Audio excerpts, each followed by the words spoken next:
The sky above the valley was dark with smoke, and the air carried the smell of burning metal. Sira walked alone through the ruins of her village, her legs shaking under her own weight.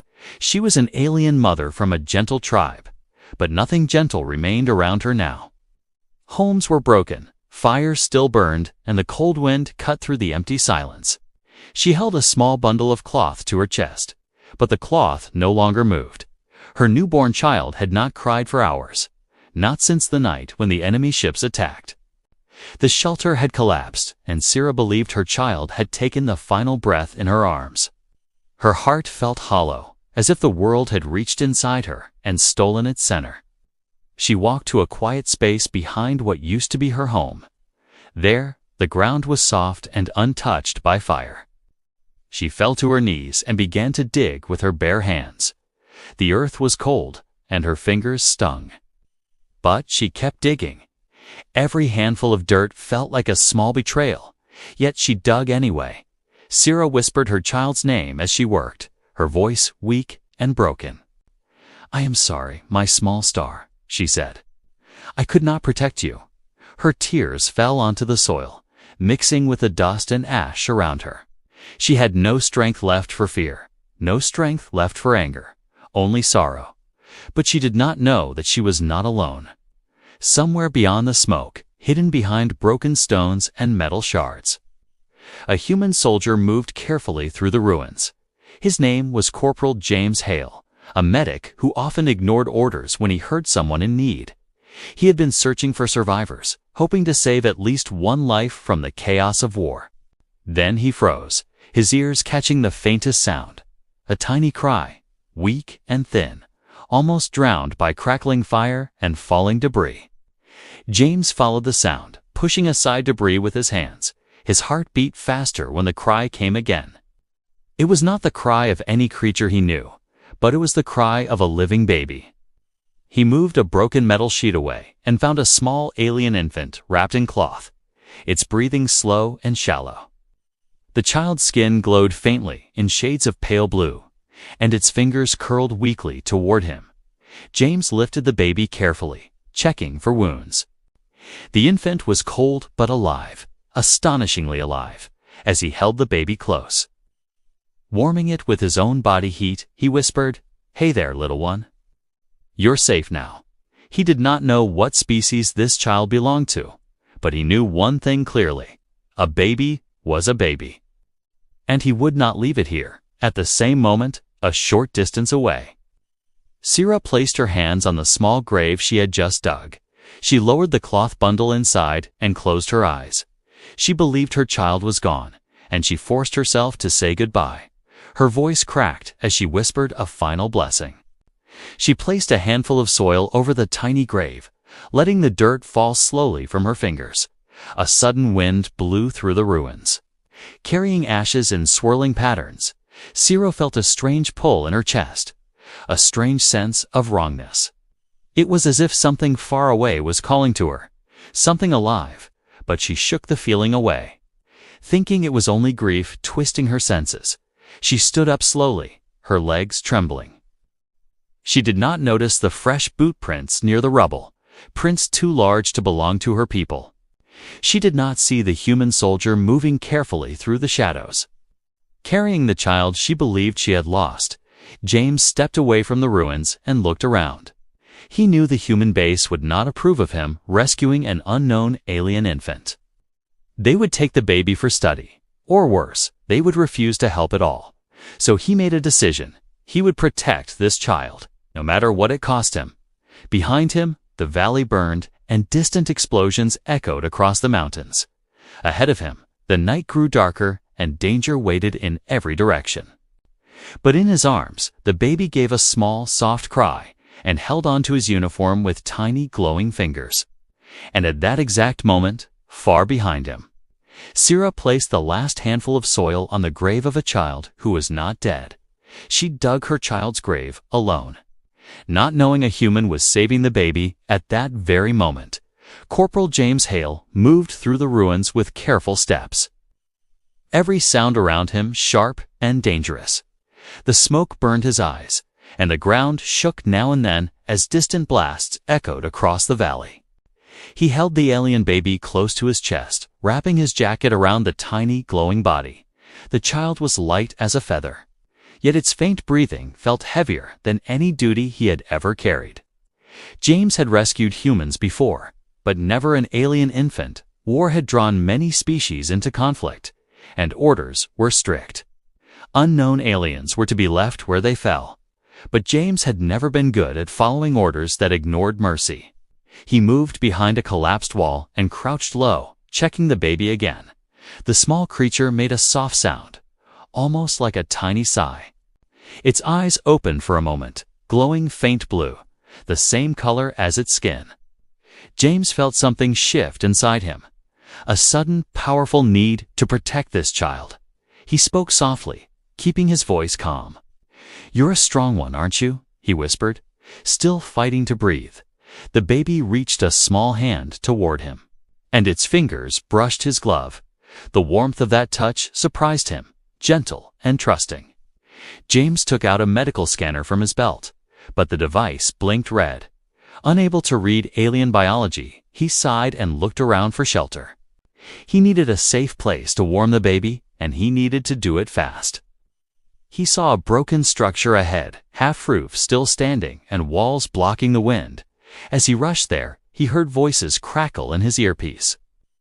"Unit 7, report your status." Another voice answered, "Sector D is clear. No survivors found." James stayed silent, holding the device in his hand. Then the command channel opened. Sharp and cold. "All units avoid contact with alien species from this region. Unknown threat level. Do not bring alien bodies or living organisms to base." James's jaw tightened. He looked down at the baby, who let out a weak cry as if understanding the danger. He switched the radio off. "No," he whispered. "I'm not giving you up." Inside the half-collapsed shelter, he sat on the floor and placed the baby on his lap. He pulled out a heating patch and activated it, wrapping it around the cloth. Warm air spread slowly, and the child's breathing steadied a little.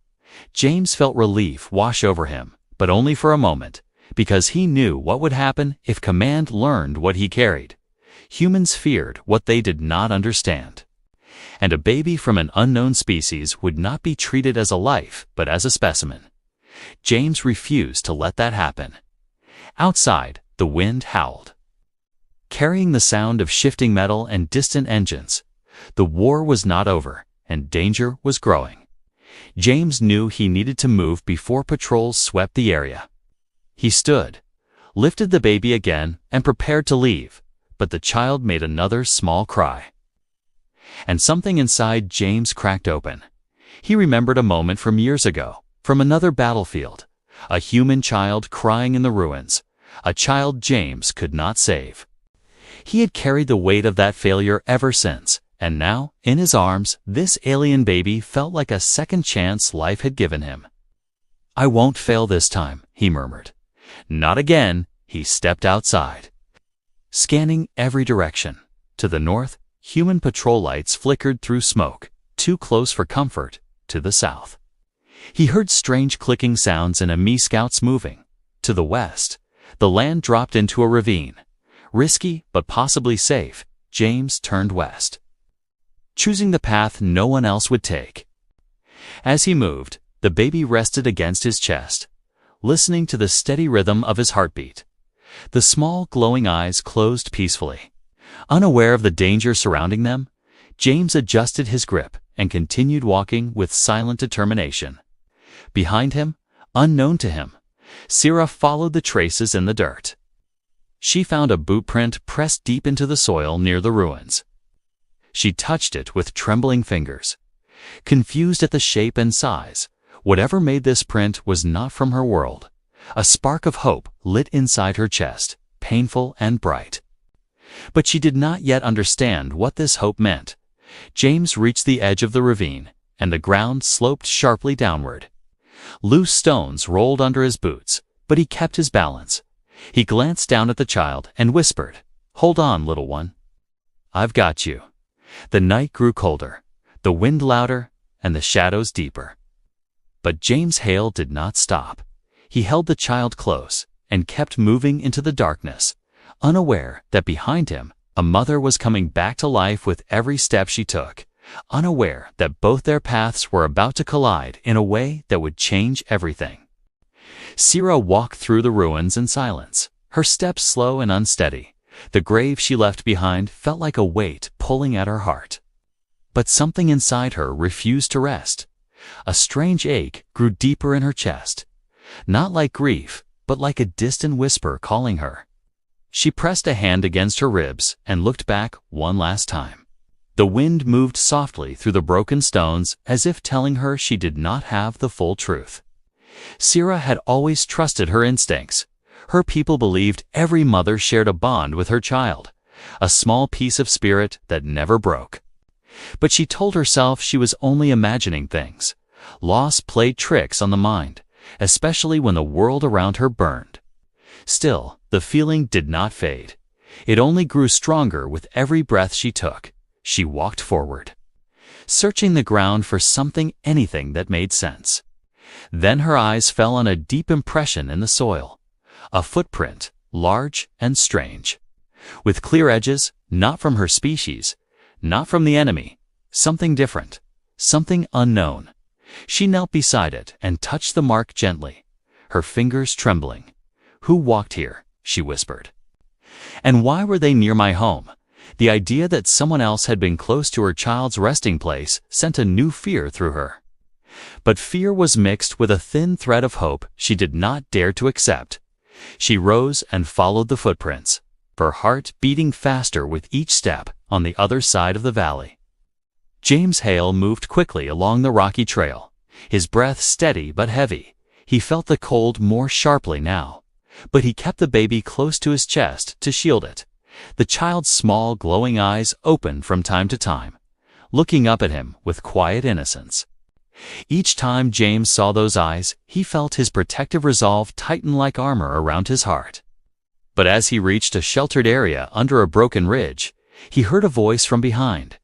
"James," he froze, turning sharply. Another human soldier stepped out from the shadows, Sergeant Cole. A man with a strict face and even stricter loyalty to orders.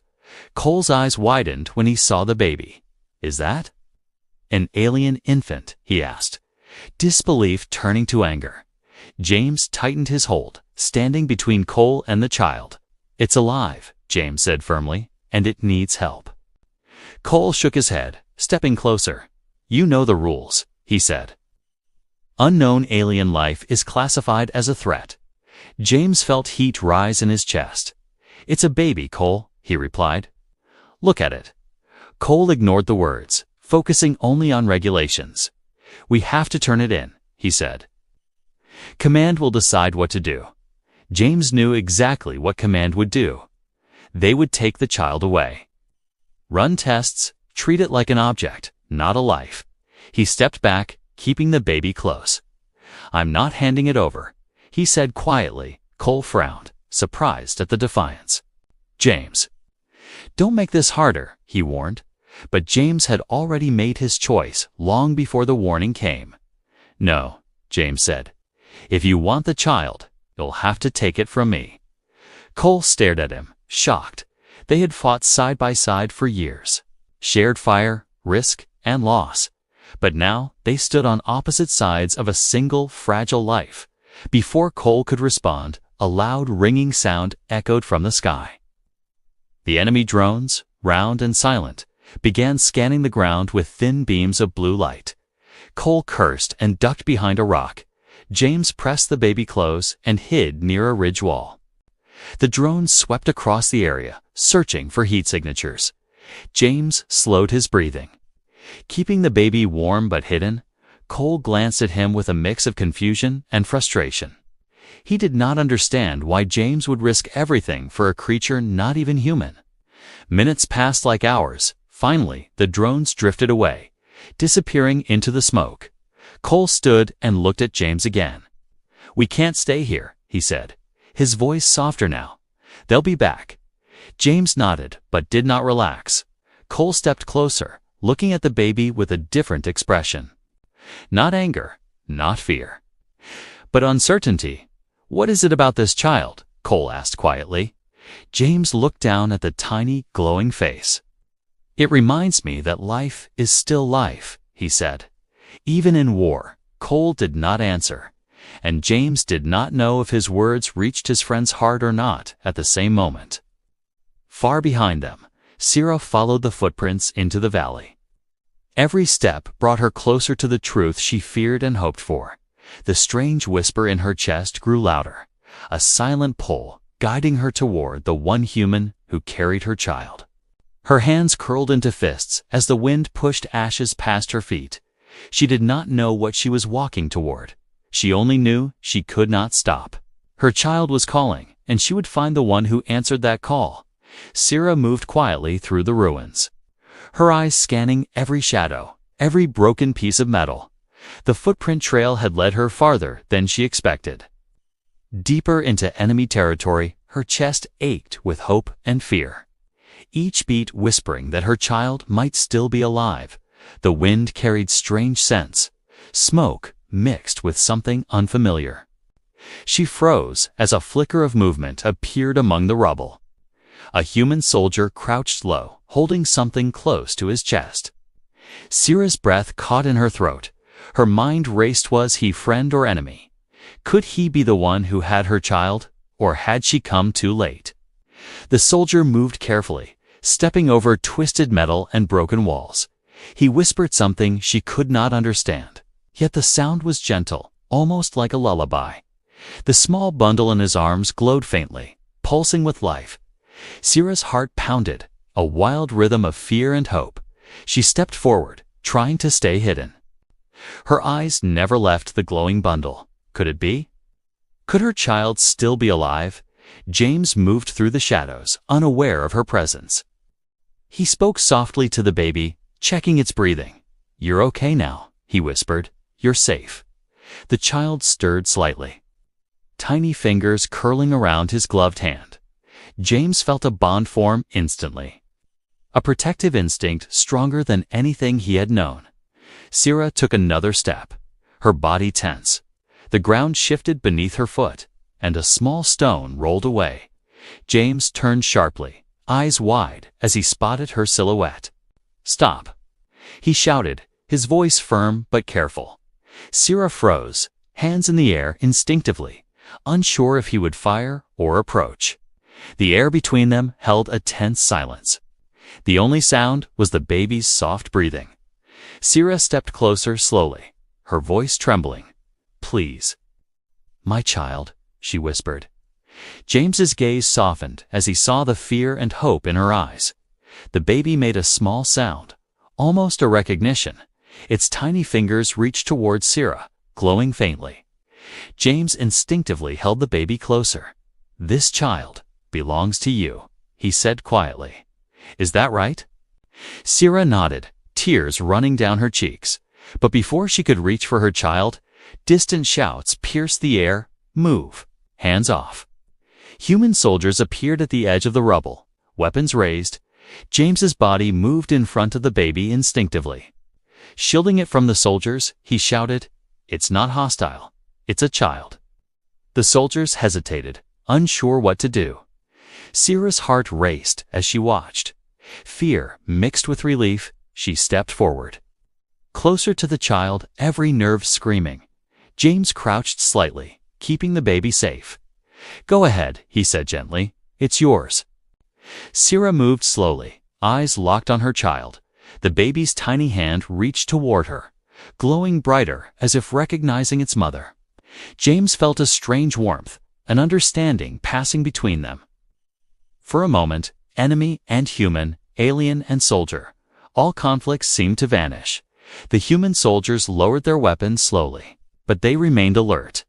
Cole stepped forward, his eyes questioning, still unsure if the situation was real. James nodded at Cole, signaling that the child must remain unharmed. Sierra knelt down carefully, her hands trembling as she reached for the baby. The infant made a soft coo, wrapping its tiny fingers around her alien hand. Sierra whispered her gratitude, tears falling freely. Her heart felt whole again. Yet the war was not over. from behind the ridge. Enemy drones scanned the valley. James looked up, noticing the shadows moving in the distance. Sierra's eyes widened as she realized danger was still near. But for now, she held her child close. Feeling warmth and safety she had almost forgotten, a bond had formed between her and the human soldier. Silent and unspoken, it was an understanding that crossed worlds, species, and the boundaries of war. Sierra took a deep breath, steadying herself. "Thank you," she whispered, her voice firm now. James nodded quietly, keeping his eyes on the horizon. "Go," he said, "get to safety. And take your child." Sierra held the baby close, her tears mixing with dirt and ash. She turned away. Walking toward a path that might lead her to safety, James watched her go, feeling both relief and a strange emptiness. For the first time in years, he had risked everything for life itself, and in that act, he had discovered the truth of what it meant to be human. But the valley was far from safe. Shadows moved, engines roared in the distance, and the paths of mother, child, and human soldier were only beginning to converge.